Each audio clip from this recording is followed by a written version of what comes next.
Welcome, everybody. You are listening to the JMG Sports Podcast, our very first podcast coming out from our JMG Sports account with your boys Jose Bermudez, which is myself. You can follow me on Twitter at @the_coverage15. We got Matt Cease also joining us with the. You can follow him on Twitter at @raw_wrestle, and we got Greg. I'm not sure how to say your last name. I don't want to butcher it. It's Mateless. Mateless. You can follow him on Twitter at @white_machismo. We do run the JMG Sports account. And today we have a special guest with us talking about with our Selection Sunday edition here on this specific podcast. We got Cole joining us you can follow him on Twitter at PW Renegades. And let's get down to breaking down this bracket, shall we? Let's do it. What's good?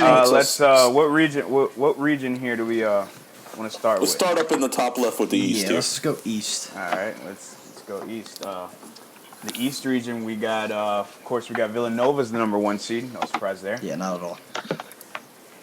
Yeah, and I think what the match here? Not the match. What am I saying? The game. Wrestle here, mode, buddy. yeah. The game to watch here, from my opinion at least, is I'm really interested in that South Carolina Marquette game. I agree there. Marquette, they're a very difficult team to kind of grasp a handle with. They've been up and down as a roller coaster this year. They started off well, then they just, like, the middle of the season, they practically tanked, and now they've actually started playing decent basketball again, getting themselves into the tournament.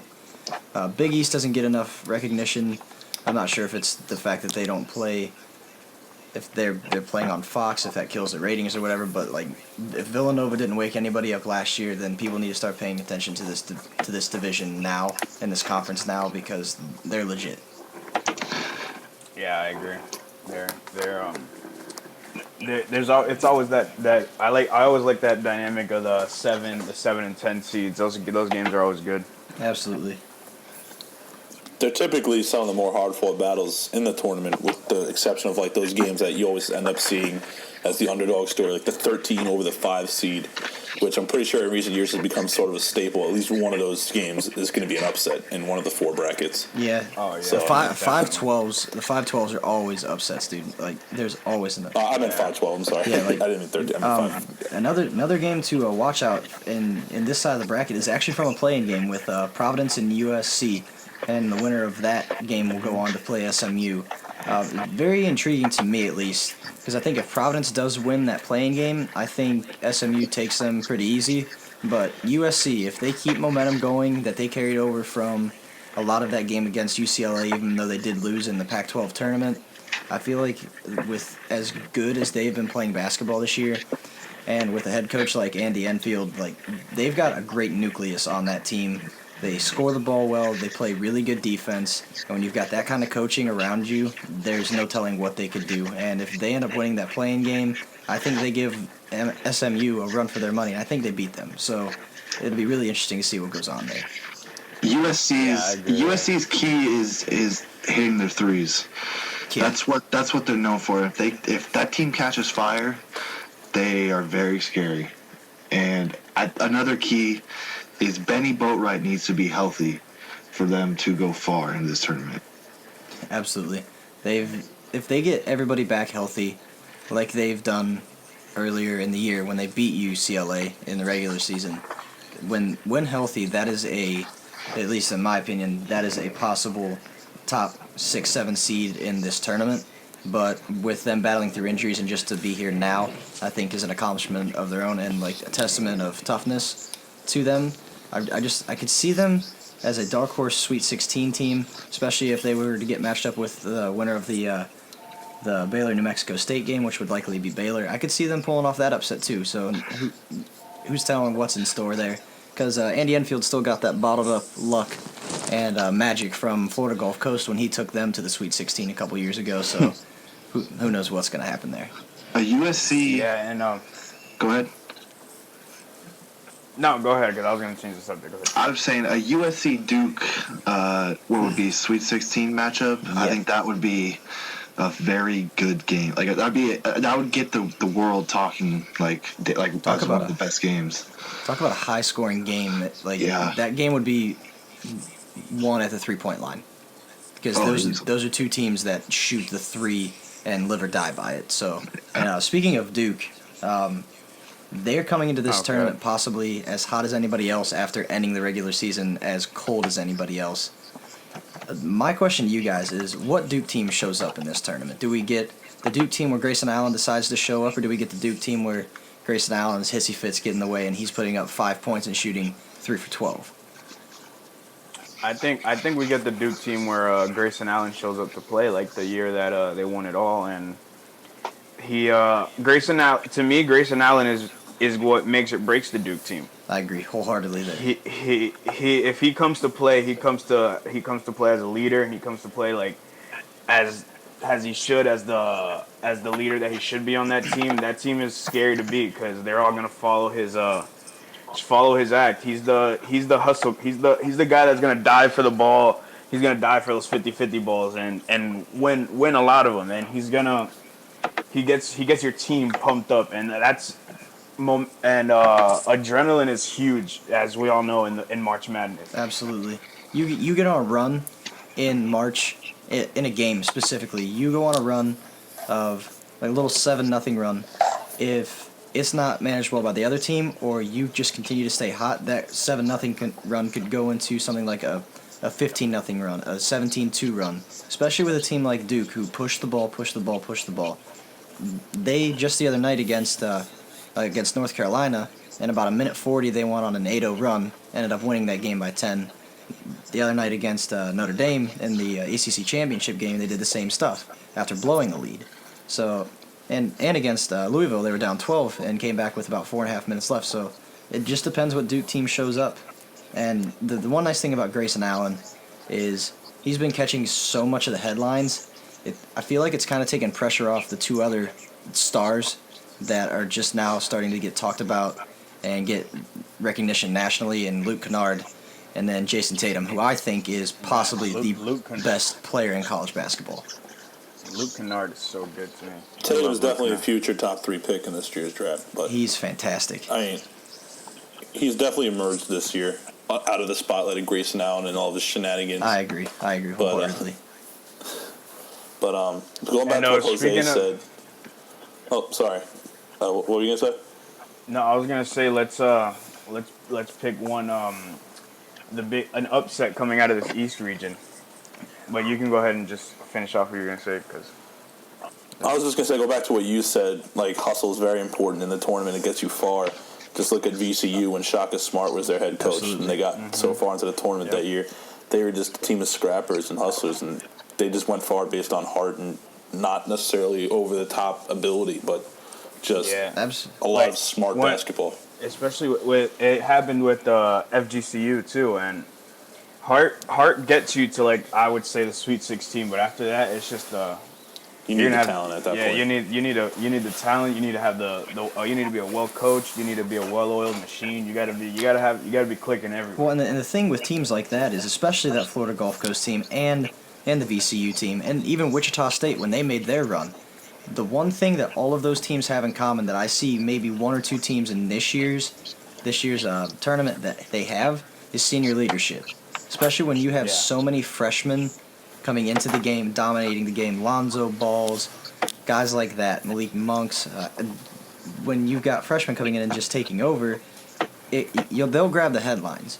But teams like Notre Dame, teams like West Virginia, teams like Oregon, Michigan, with that kind of senior leadership, Louisville's another great example too. When you've got upperclassmen leadership like that, and you have a team that's well coached, especially Louisville, when you have Patino, no telling what Louisville team's going to show up.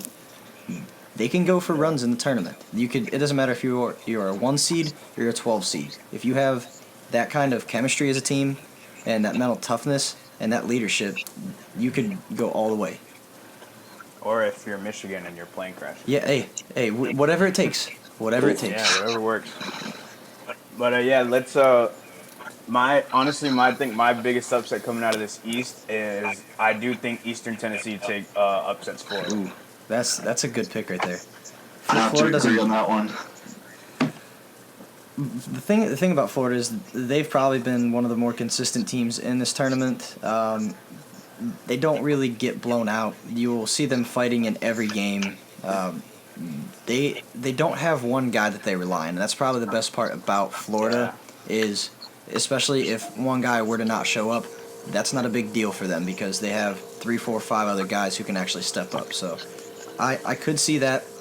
Mine, like I said earlier, is should USC win the play-in game, I have them going over SMU. So that should be a fun game to watch. Yeah, and Cole, you said you had Eastern Tennessee as well. I have Eastern Tennessee. They've won 13 of their past 15. I think that's going to be huge for them. They have the momentum. Florida, they've been downhill since their second loss to Kentucky, and it's I don't know what. It really just depends what Florida team. Casey Hill is the key for them, and if he can. If he can keep them in the game with his shooting, then I think they'll be good. But Absolutely. I have Eastern Tennessee. And if Kayvon Martin, if he plays well, they usually all play well. Same with Canyon Berry. Towards the end of the year, he had an ankle injury. I think he sprained it. I don't remember if he played in the Mississippi State game that night after. But if they stay healthy and they get on a roll.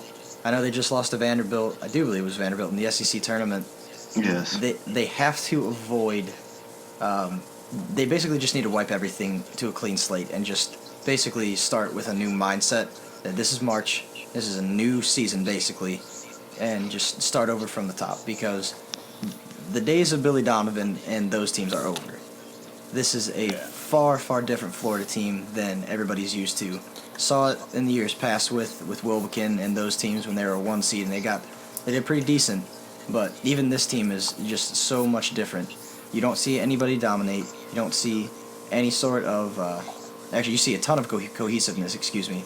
I don't know if Florida loses that first round game. I could see it, but as inconsistent as Eastern Tennessee State is, I just can't see Florida dropping that game. Yeah, fun fact about Casey Hill, he went to a high school in my about 20 minutes from me, and we did get blown out by them my freshman year. Yep. Those are the fun memories of high school basketball. He was on a really good high school team. Yeah, he went to Montverde, the same high school that D'Angelo Russell and Ben Simmons went to. And hey, you're forgetting Dakari Johnson. Respect my man Dakari. But going to me, since y'all want to ignore me, I guess. I'm just kidding. But I hate to do it. Like the only technical upset based on seeding that I have in that part of the bracket would be Marquette over South Carolina. I mean, I do think Florida could lose. I hate being the guy that picks all the higher seeds to win, but I just don't feasibly see like a big upset in that part of the bracket. Yeah, this side doesn't really have one. Yeah, it'd be a real shocker if it did happen. Well, this East region is basically a cakewalk for Villanova to get to the Elite Eight, and basically the same thing with Duke, because the teams they will likely play to get there, especially Virginia and especially Baylor, have been incredibly cold lately. So, I mean, Virginia just lost to Notre Dame. They didn't win a game in the ACC tournament. Who else? Baylor, they lost first round as well. I mean, Kansas did as well, but they were also without Jackson, so can't really count that in the same boat. But it all just depends who gets hot, especially here, because it seems fairly wide open in the middle of this bracket. If we don't see a Villanova-Duke Elite Eight game, I'll be very shocked. I will too. I agree there. Yeah, I have Virginia beating Villanova in the Sweet 16. I'm probably among the few that have that. Well, that's a good pull because they shoot the ball really well, and their defense is second to none. They play great defense, which is what I love.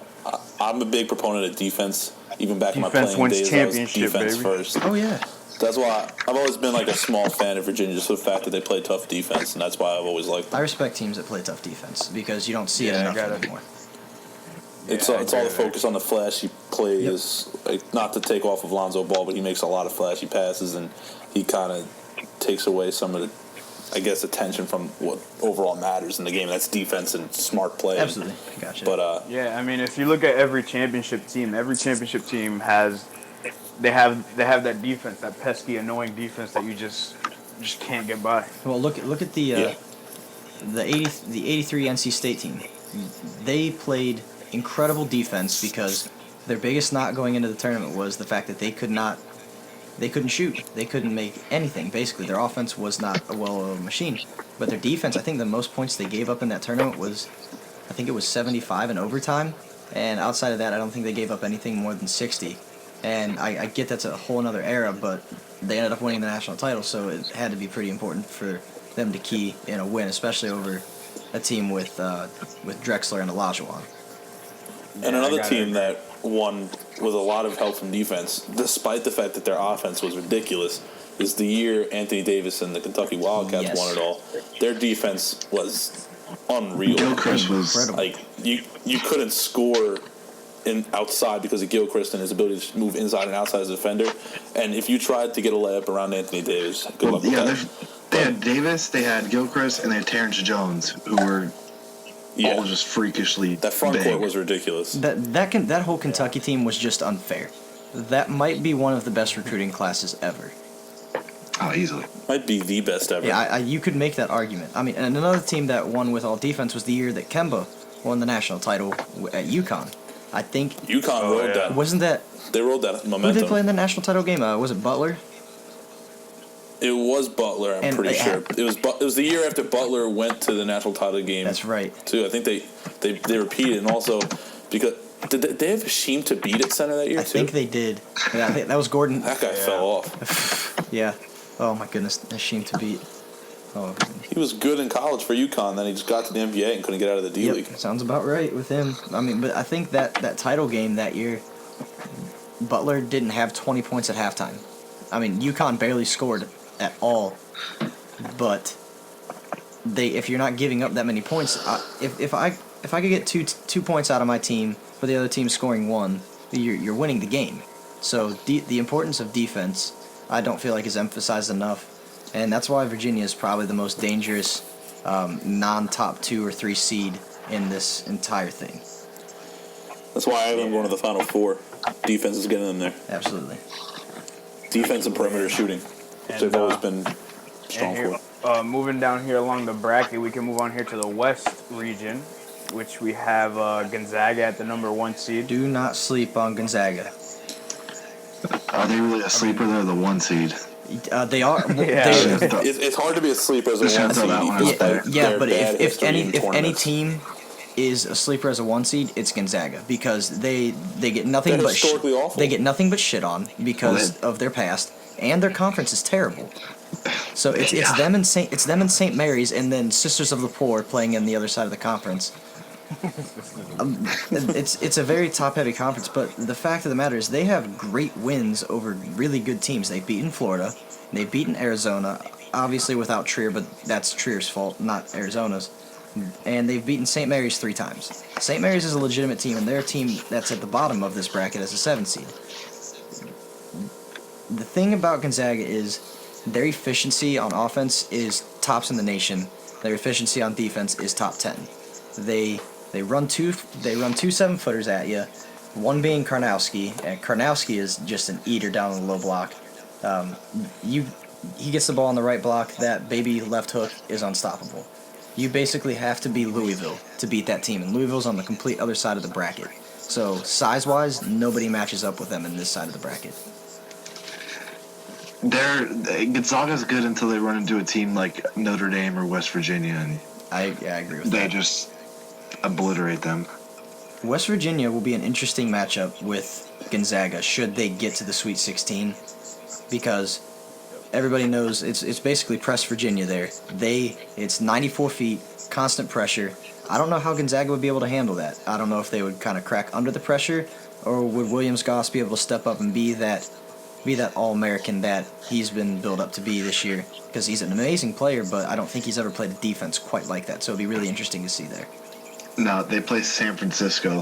He's never played those kind of defenses. Yeah, San Francisco hasn't been good since 1960 with Bill Russell.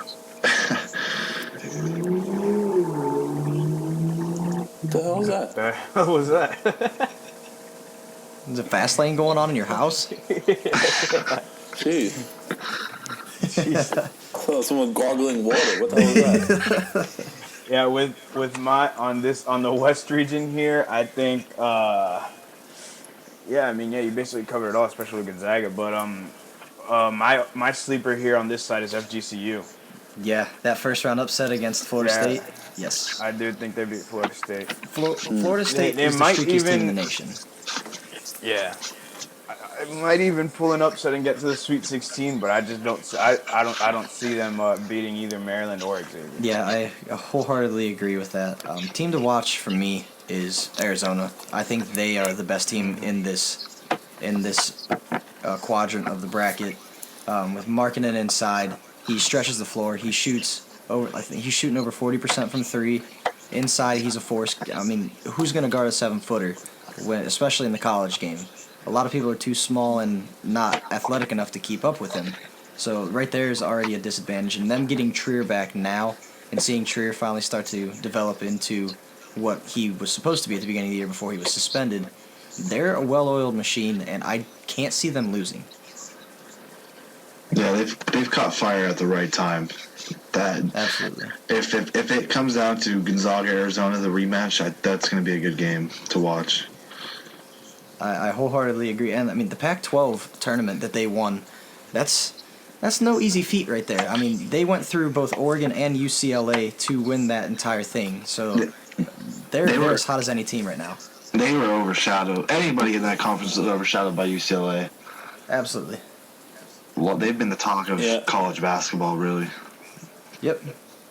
I Well, wholeheartedly they have agree. arguably the best player in college basketball. Yeah, he's the best playmaker I've seen in college ball in a long time.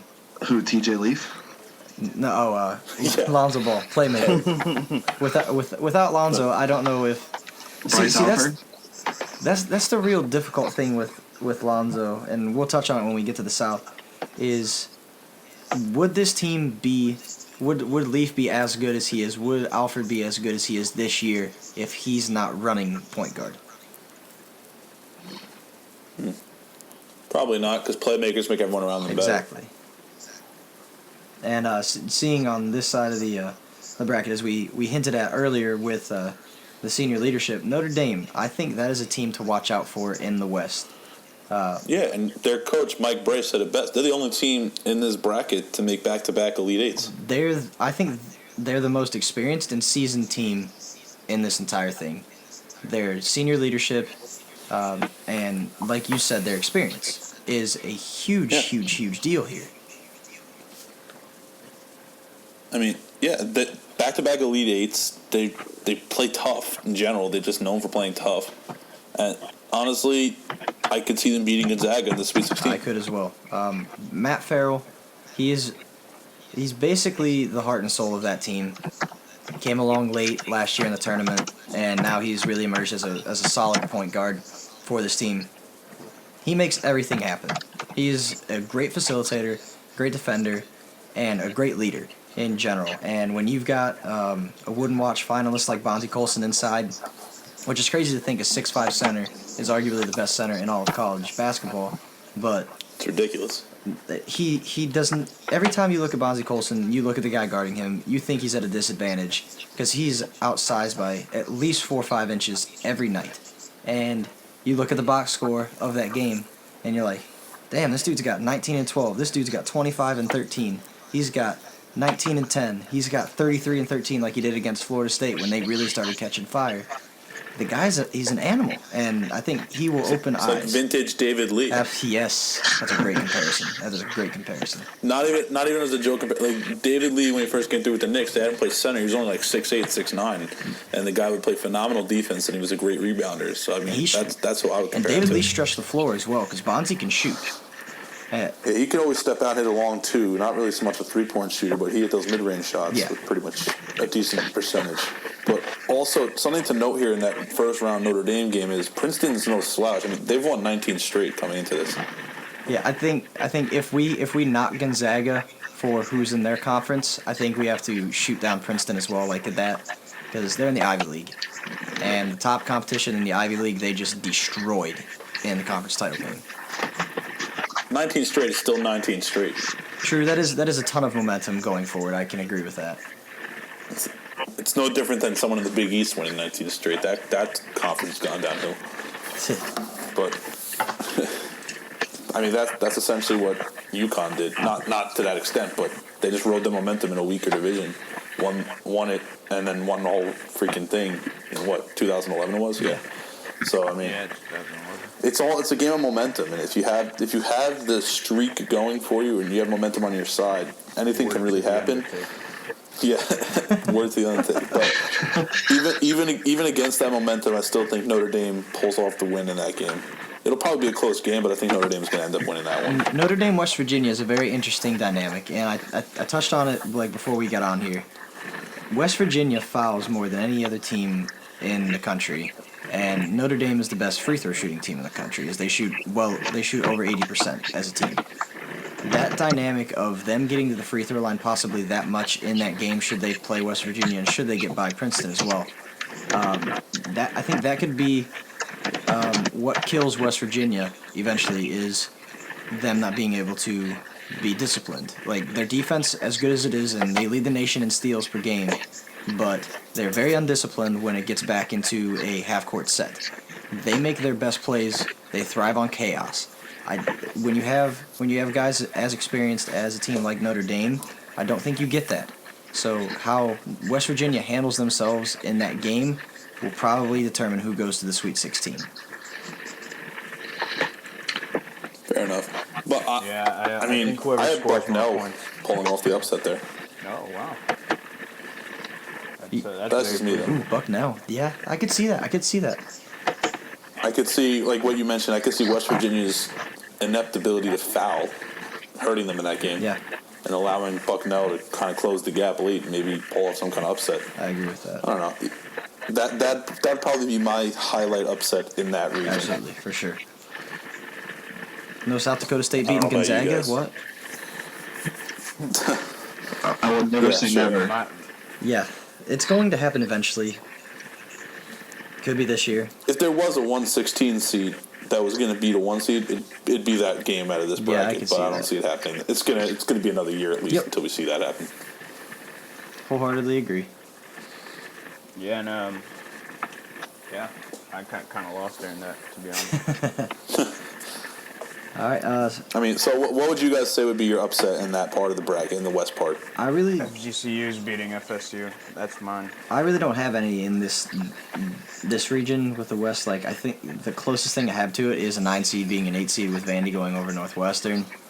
But if I had to pick one that could possibly happen, it would probably be VCU beating St. Mary's. I have that.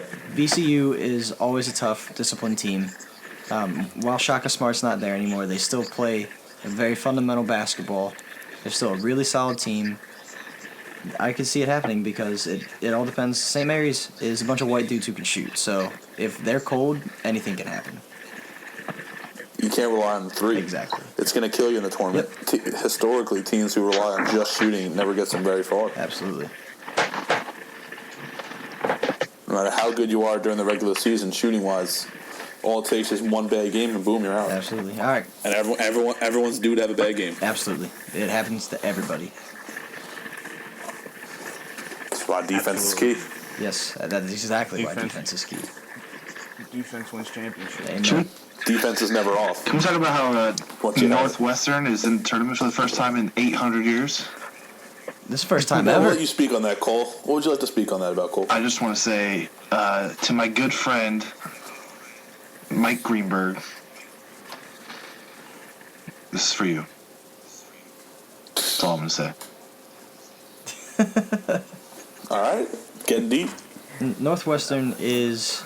They're trash. They're losing to Vanderbilt. That's all I'm saying. I agree, but in the past, you see what Hart can do for a team. When you become America's darling in the tournament, especially before the tournament happens, those are the teams that usually do something. Florida Gulf Coast, VCU, Wichita State, even UConn, 2013. Same story. Duke, America's darling. Was that that wasn't 2013? Was that when? It was 2014. 12. 2012 or 2013. I don't know which one it was. That was a good championship game. Yeah, it was. Them versus Kentucky, right? Yeah, that was. They both were not expected to get there. That was when Kentucky caught fire. The Yeah. right time. Absolutely. Any Coach Cal team is a threat. I don't care if you're a 7 seed or a 1 seed. You are a Well, threat. not any the game. Or in the NIT. not the team with Ryan Harrow as their point guard. Oh my God. Or if you're in the NIT tournament. And lose losing to first Oral round. Roberts. Is that the year they had Poitras and Noel come in, and they just Yes. Noel got hurt in like the 4th game of the Yep, season? that They was just that all- season. Wasn't that against Florida? That was such a highly touted team too. Yeah. And that, was, I forget who he was against, but they just all did not play up to expectations. that was a bad year. So it was a young team that caved under pressure. Yep, Wiltshire and that's was on still that Oral team. Roberts' greatest moment. Yeah, Wiltshire ended up transferring to Gonzaga and ended up becoming a stud over there. Yep, and now he's on the Rockets bench warming for Harden. So Hey, if you're getting paid to bench warm for Harden, I'll take that paycheck all day long. It's like backup QB. It's the best position in sports. You get all the money Yeah, and we're more the to pain. Alex Moran. Thank you. I knew it. I knew someone would understand the reference. For all you BMS Blue Mountain fans State, out there. baby. If you haven't seen that show, I recommend it for a sports fan. And speaking of Kentucky here, we can move on here to the South region, by far, where Kentucky, That is loaded. I'd say Yeah, that is this is loaded. probably the hardest region To pick. to pick and to get out of. There's some good teams in this. There's a lot of top talent in this division, or should say region, not division. My prediction is whoever comes out of this region is winning the whole thing. I don't care if it's North Carolina. I don't care if it's Wake Forest. I don't care if it's Kentucky, Wichita State, UCLA. I don't care if it's a Middle Tennessee. They're winning the tournament. Because if you can survive Yeah. that gauntlet, then you're ready for anything anyone else throws at you. Kentucky, UCLA in the Sweet 16. That's a money UCLA matchup is right winning there. that game. UCLA wins it. I'd say Kentucky is winning that rematch. Yep, that's a revenge game right there. But I'm honestly, what I'd like gonna to have ask, to I'm gonna have to split this down the middle. I'm gonna go UCLA there too. that's my boy. What I'd like to ask you guys is, what do you think Butler's going to do? Because they're historically a pretty good tournament team, despite not being talked about much in the regular season. So, how do you guys think they perform in this division? Anything can happen with Butler. They're such a weird team. I have They I have them going to the Sweet 16 and losing UNC. I do as well. As do I. And then I have UCLA beating UNC in the Elite Eight. I have UCLA is probably the best non-1 seed in this entire thing. They're as dangerous as anybody in this bracket. I just like their style of play. You dislike it or just like it? It's I not my just want favorite, but I Lonzo Ball like to it. go to the Like, Lakers. That's all. true. I think Cole would love that Yeah, too. fuck D'Angelo But Russell. I just love the fact that they build around a smart point guard who makes good plays and makes everyone around him better. Exactly. That's what I like about their team. It's like a Magic Johnson Lakers. Like people complain about UCLA. They're like, oh, they do nothing but come down and shoot. Like, do you watch them play? Like, that's been their biggest knock is they shoot too much. But do you watch them play? Lonzo Ball leads the nation in assists. They as a team lead the nation in assists. They're scoring over 92 points a game, which is absolutely The Warriors. absurd in the college game. It's ridiculous. And then you got I mean, when was the last time anyone ever did that? Was it Davis's Kentucky or not? oh goodness, I couldn't even the only team I could really think of that would have a chance would be Larry Johnson's UNLV teams back in the 90s. Yeah. I'm Are we talking about Melo's Not- Syracuse? yeah. Yeah. You never know. But Guy who's not talked about enough Yeah. that I know Cole brought up, TJ Leaf. That man is a stud right there. He is. He reminds me of a Nick Collison. That's exactly who he reminded me of. He's a solid role player that will. He does the dirty work. He is a tenacious rebounder. Yeah, he's going to give you solid minutes whenever he comes Absolutely. in. He He solid, also- consistent minutes, too. he also has.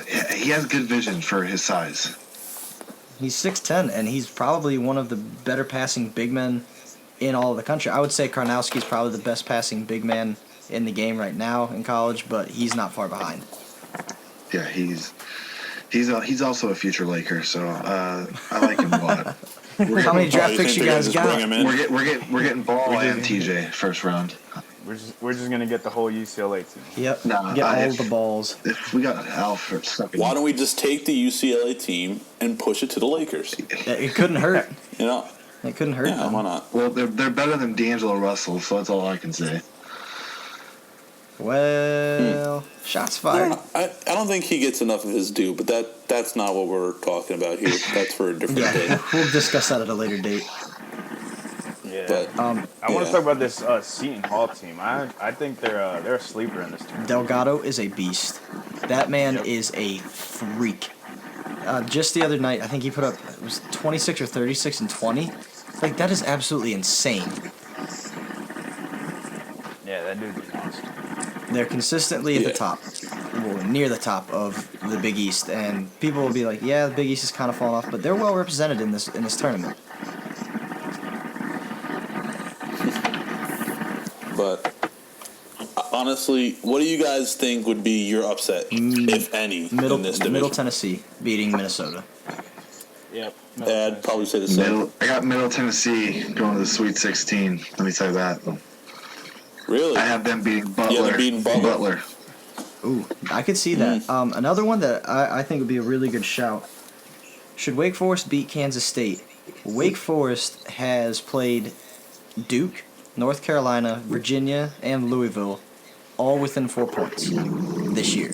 So I really think they can beat Cincinnati because I don't think Cincinnati's on that level with those other teams. No. So don't sleep on Wake Forest. The Wake Forest almost didn't get in. I think whoever wins that game, it doesn't even matter who wins that. They're losing to UCLA in the next round. Yeah, they got smacked. I feel bad for Kent State. This is the first time Kent State's been in the tournament in a quick minute, and they're about to get smacked out of the first round. And they have to play arguably one of the top teams that were seeded lower than a 1 or 2 seed. I agree.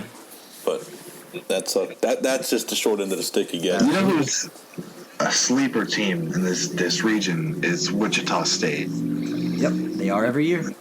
How But they don't have their combo of Baker and Van Vliet. Well, fuck Ron Baker. Well, look at Butler. They got to the Final Four in the championship game without Gordon Hayward. So you can take stars They off had the Matt team. Matt Howard, and who else? I don't know. They had Matt Howard. That was enough. Oh, didn't they have Shelvin Mack or something like that? I thought he was gone with Hayward, but yeah, they might have had Shelvin Mack. Shelvin was on I thought he stayed next year. the 2011 team. Yeah, so yeah, he was there for that one because that was a year after Duke. Yeah. But yeah, Wichita State, I don't know what it is about teams that come out of the Missouri Valley Conference. They're always a threat, whether it's Indiana State or Northern Iowa especially. They've had a few big upsets in years past, and then Wichita State as well. So anything can happen. I mean, especially if we get to see that Wichita State Kentucky rivalry revisited, I would love that. Yeah, we already know who's winning that one. I think that's gonna happen. It better happen. Yeah, it probably will. And honestly, how did Wichita State become a 10 seed? Yeah, that's probably the biggest. They I'm not saying it was too high. I'm saying like they should have. I thought they were like a 5, 6, 7 seed. I would say they were against the 7. conference. Strength of conference, you got to take account there. And Like, weren't they like a 4 seed when they went undefeated a few years ago? yeah, something like that. They weren't. Like, you got to take into account the trash teams they're playing. Yeah, they're not playing good basketball team. Well, I shouldn't say they're not playing good basketball teams, but they're not playing like the caliber of a team of other 4-loss teams like UCLA. Yeah. Who's their biggest win? Oh goodness, let me pull it up real quick. I want to say They Illinois lost to State. Louisville. Illinois State's their best win, Oh man. and That's- Illinois State's not to be heard of in this entire thing. They lost to Michigan State. They lost to Michigan State, Florida, and Louisville, right? Yep. Oh no, Michigan State, Oklahoma State, Illinois State, and Louisville. They're 4 losses. That's right. That's right. Oklahoma State, a fellow 10 seed in the Midwest over there. Don't sleep on them either.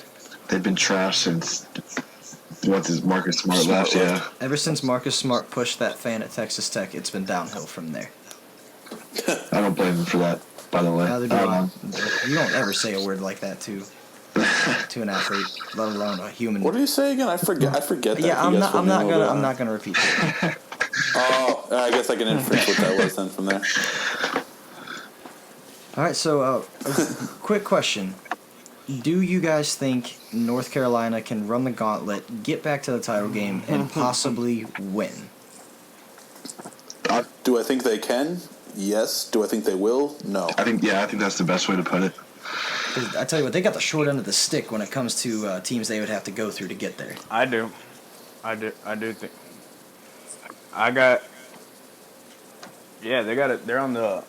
They got a tough road to get there, but I do think. My first bracket, I have UNC winning it all. Yeah, I have them. I'm still holding out hope for a Duke UNC championship game, but that's just me as a fan. But they have to play the toughest 9 seed, 8 or 9 seed, honestly, in their region of the bracket. Seton Hall is probably better than any other 8 or 9 seed in this entire tournament that they would have to go through. Then they would have to play Butler, Minnesota, or possibly a hot Middle Tennessee team, maybe even Winthrop. Yeah, that's enough. Just to get to the Elite Eight. Their path to the Elite Eight is fairly easy, but after that's where it gets hard. To get there, they're gonna have to get through either UCLA or Kentucky. Yep. And if UCLA or Kentucky are both gone, then I see it being a fairly easy trip for North Carolina. If UCLA gets knocked out. What's up? What's up, Jose? No, I was gonna say I'm watching ESPN right now, and Jay Byler's picked FGCU to upset Florida State too. Well, I honestly, He also picked VCU over St. Mary's. yeah, he did. Mm-hmm. I think the magic of Florida Gulf Coast. I'm not gonna say it's gone because they're very much still the same type of team they were when they beat Georgetown, but Florida State is a very similar team to that Georgetown team. Very up and down and incredibly inconsistent, so I don't put it out of the realm of possibility. Fair enough. But I was going to say that if UCLA gets knocked out in the either round 2 or Sweet 16 or even round 1 for whatever reason, then I think North Carolina makes it to the final game. Yeah, I can agree with that. I'd be shocked if they got knocked out in the round 32. I would be too. If they I lose to really a team find not it named hard. Kentucky, I'd be shocked. Yeah, that's fair. But you never know. No one really thought Duke would lose to Lehigh a few years ago, and it happened. So, I mean, I guess anything really can happen. Okay, Jay We got a Billis. note. Jay Billis going Notre Dame over Gonzaga. Okay. Told you. I could see it happening. Definitely see it happening. I just think I have it happening. I just think I have Notre Dame going to the championship. I just think Notre Dame's so incredibly outsized. They're gonna throw a 6'5" center at a 7'1" center. Who are they gonna line up on a 7-foot power forward? Who knows? My boy Rex Fluger.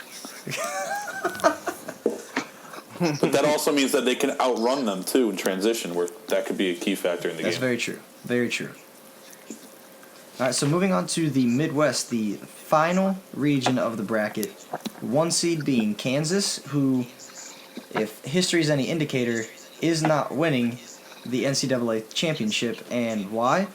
They did not win a single game in their conference tournament. They lost first round to TCU. No team to ever win a national title has never not won a game in their conference title. So does history repeat itself? I'd say no. I think Kansas has the best. I think Kansas has the best player in college basketball in Frank Mason. He is a beast. And Josh Jackson, I think, is the best player that will be in this next draft. I could agree with that. He is a stud, absolute stud. I like the fact that this draft, barring anyone staying in school, is going to be pretty deep again. After the last few years, it's been kind of down since Karl-Anthony Towns, except with the exception of Karl-Anthony Towns and Wiggins and all them. Yeah, I agree. But the last 5 NBA drafts haven't really been overly exciting as a general group, so it's going to be nice to see this one. This year's could be quite deep. I mean, Kansas, I can't even pronounce the kid's name. He just a straight shooter. Nothing more than a shooter. And he's predicted to go in the top 20 possibly. So when you've got your third string well, I shouldn't say your third string, but your third option as a scorer on your team looking to go top 20, the talent is there. The coaching is there because Bill Self is one of the best coaches in the nation, college or NBA. So this team could go on a run and completely defy history. And if there's a team to do it, it'd be Kansas. I could see it. I don't know about Jose and Cole, what their thoughts are on that. I have Kansas winning the whole thing. This Midwest region is actually pretty scary too. There's a lot of good teams. Iowa State, that's a damn good team. You have Iowa State. I will never count out a Tom Izzo team. Purdue is low-key pretty good. Oregon is really good. They did lose, I don't know how to say his last name, Boucher or whatever. I think it's Boucher. Boucher, which will be tough, but they still have good players. Boucher? Michigan's Mama, I got the football. on fire right now. Sorry, I had to throw that in there. Yeah, you're always cutting me off. So was your hairline. Clap back right there. Can't say anything. I'm just gonna stop talking. Yeah. Nah, you keep going, bro. I'll be quiet. I watch Jay Billis golf. I'll fade into the back just like your hairline. I'll fade to the Oh my I mean, I got Kansas. I got Kansas losing in the Elite Eight to Louisville. I Really? could see that. I think these. Yeah, I think that's. I also have It's, Kansas I think losing we the get Elite Eight, the- Jose. What But to happened? Michigan. I also have Kansas losing the Elite Eight, but to Michigan. I have Michigan is Michigan the story beating of this Louisville. I tournament. think this Louisville. I don't know why. I just have this gut feeling, and my gut feeling is usually wrong in the tournament, to be honest. But I'm just gonna go with it anyway. Yeah, a gut feeling I usually go against it in the tournament because it's always wrong for me. I have a feeling we're gonna get a Louisville team that's gonna come to play this tournament. The biggest thing for Louisville is their offense. They clean the glass as good as any team does. They have 3 guys who are over 7 foot that could go anywhere in the country and start immediately. They got Mahmoud inside. He's an absolute beast. He has done nothing but progress since his freshman year. I remember he comes in, he's just nothing more than this skinny kid who's getting maybe 10 minutes a game, goes in, grabs a few rebounds, gets a few blocks, and now he's turned into a legitimate threat down low. And he's got a bright future ahead of him, possibly in the NBA, but right now he's probably the toughest mismatch for any team going against him because there's no way Michigan can guard him. Yeah, I gotta agree there. I think Michigan just has the heart right now. Yeah, and watching here on ESPN, Well, yeah, don't. Yeah. They're highlighting Michigan right now. Derek Walton Jr., that's a stud right there. Yep, that dude's freaking. He's insane. Rhode Island's another team here. If there's a region that's going to have the upsets, I think it's going to be the Midwest. You've got Nevada, who is a really good 12 seed. Michigan State, you never know what team you're going to get with Izzo in March. Because March Izzo is like playoff Eli. They're 2 different people. Michigan's another one. Rhode Island. Purdue could make a little bit of a run. Iowa State could possibly make a run to the Elite Eight. If there's a wide open quadrant of this entire bracket, it's the Midwest. Yeah, I think Kansas probably has a very close, I wouldn't say equal, but very close to is challenging a run towards the Final Four, as would North Carolina. I would agree with that. I would definitely agree with that, especially if they play a team like Michigan State. Because an Izzo team could go. They didn't. I do believe it was just recently they were a 5 or a 7 seed that made it to the Final Four. They were an 8 seed, and I actually picked them to go. Oh no, I'm sorry, they were a 7 seed. You're right, and I picked them to go to the Final Four that year, and they beat Louisville, which I'm pretty sure was a 2 seed at the time, in like the Elite Eight. Yeah, or so? to get to I can't remember. Yeah, it was Louisville, and because I think they played Duke in the Final Four and lost because that was the year was Duke that? won the national title, 2015. Who was on that team? Was that the? Adrian. That was, Adrian Payne, Valentine. Okay, yeah, you're right. It was all them. They made a good run in this tournament. Yeah, they were like a middle of the road team, but everyone had them going pretty far, just based on their experience and coaching. Yep. Izzo team is dangerous. That's why I could see Kansas losing to them in the second round. Yeah. Assuming Michigan State beats Miami. Yeah, they have to get by Miami first. But yes, I agree. That's a real possibility. All right, so let's run down Final Fours. Greg, who is your Final Four for this year's tournament? My You Final sound Four. you sound like the Terminator. My Final Four. I have Virginia, Notre Dame, Michigan, and UCLA. Solid. And who do you have getting to the national title game? In the national title game, I have Michigan going over Notre Dame. Ooh, Yeah, I Oh, picked you a got lot Michigan of winning. middle Oh. seeds. Yeah, I picked a lot of middle seeds. I'm a big fan of momentum and just momentum. I agree wholeheartedly. For Cole, lack of a better what word. do you got for your Final Four? I got For my first one, I don't like picking a lot of higher seeds, but for my first one, I have Villanova, Arizona, Kansas, and Kentucky. And I have Arizona and Kansas in the national championship game with Kansas winning. Pretty solid right there. What about you, I see Jose? it. in my first one here. I got hold on, let me pull this up real quick. Okay, I got a bunch of 1 and 2 seeds. I got Villanova in Arizona and Louisville UNC, and then I got a Villanova UNC rematch, and this time UNC pulls off the win. And in my second one, which I'm probably gonna fill up like 13 by the time this is. Yeah, that makes two of us. I got Duke, Gonzaga, Kansas, and Kentucky.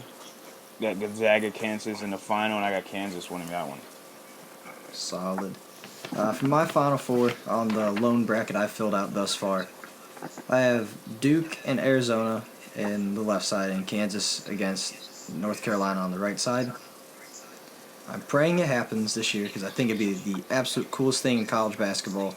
Is a Duke North Carolina national title game. I'm praying for it to happen. Mark. Obvi- Mark. Obviously, me being the Duke fan that I am, I hit or miss with them every year. A couple times it'll work out. Other times there's Lehigh. But I have Duke winning the title over Carolina 86-81. That's probably not even going to be anywhere close to the Final Four. But, hey, what else is there to go with? Troy seems like a good team to beat Duke this year. Hey, It's a good name college that would, beat them. Lehigh, Mercer. It's not a two-syllable team, so I don't think they have a chance. Lehigh and Mercer are both two syllables. It's a good theory. Yeah. Yeah, but hey, Best odds. Yeah, wow, Troy's probably not gonna Duke win. has the best odds to win the friggin' thing. Well, look at the East. It's a who they have to cakewalk. play? All they have to be is Virginia or Villanova, Duke, essentially. UNC, Kentucky, Villanova, Kansas, and Gonzaga. I honestly think Baylor might be the whereas UCLA is probably getting shafted in their seed as a 3 seed. I think Baylor is being overseeded as a 3 seed. Like their body of work from the regular season for about 60% of it could make the case for them being a 3 seed, but they got so cold towards the end. I don't understand just how that team is a 3 seed. That's the Baylor's always a 3 seed, and it seems like they always lose in the first 2 rounds. Because they never are.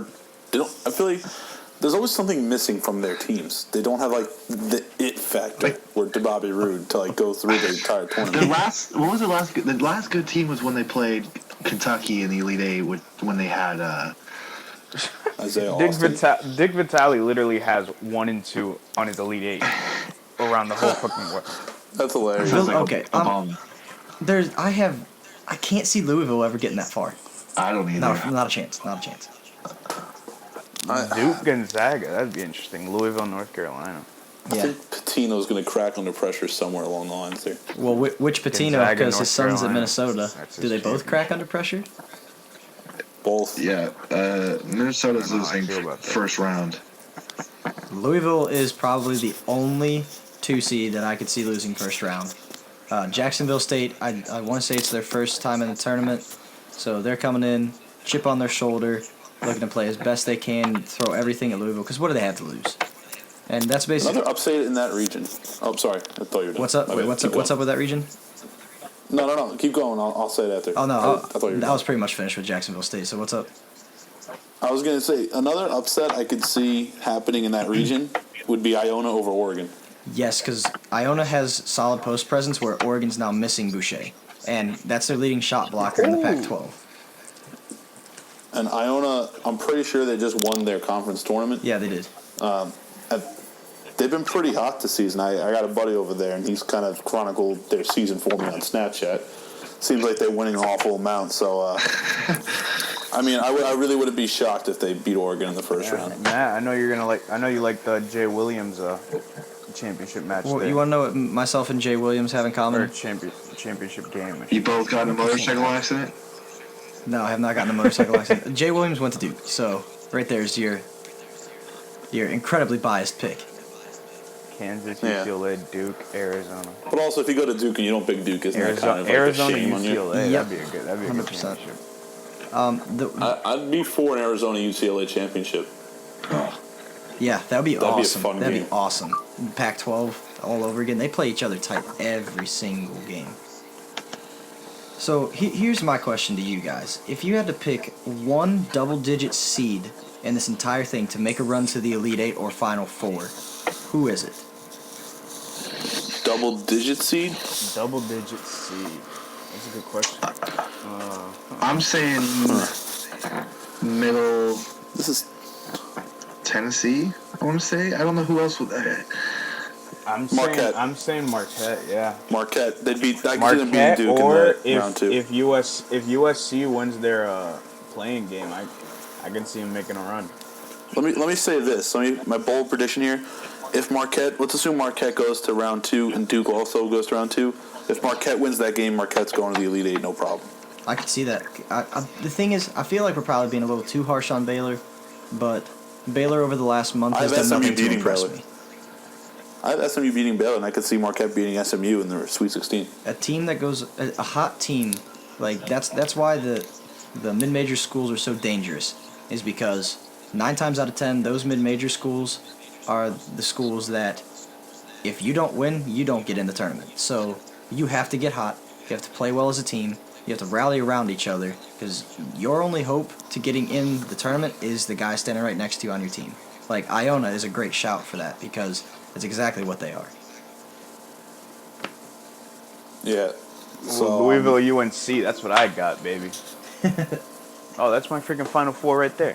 for all you wondering who Jose is talking about, that's Jay Billis picking his championship game here. And You got UNC. Okay.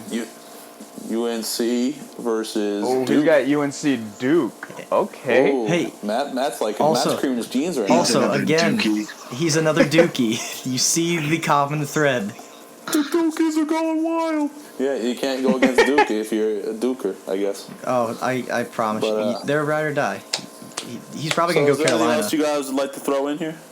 No, I mean, he's picking UNC to win. Yeah, North Carolina's But, the best team in the nation, hands down. I think they are. But yeah, I don't think I have anything else I want to add. I think we covered all the basis of everything. South Vanderbilt Dakota State Vanderbilt is for the winning it national all. title, baby. South Dakota State's going all the way. 16 seed. Let's do it. All right, and as we mentioned before, you could follow Jose on Twitter at @the_coverage15. You could follow Matt on Twitter at @raw_wrestle. You could follow myself on Twitter at @white_. That's right, _machismo. And you can follow our good friend Cole at Twitter at @PWRenegades. Also, be sure to check out jmgsportsworld.wordpress.com for our latest articles, where you can check out Matt's preview on the entire tournament and top 10 teams to watch for. Helps picking your brackets. Is there anything else you guys would like to say before we get out of here? What does everybody want? Everybody wants head. Fuck Dean Ambrose. Okay. Fuck Dean Ambrose. All right, and we will see you next time.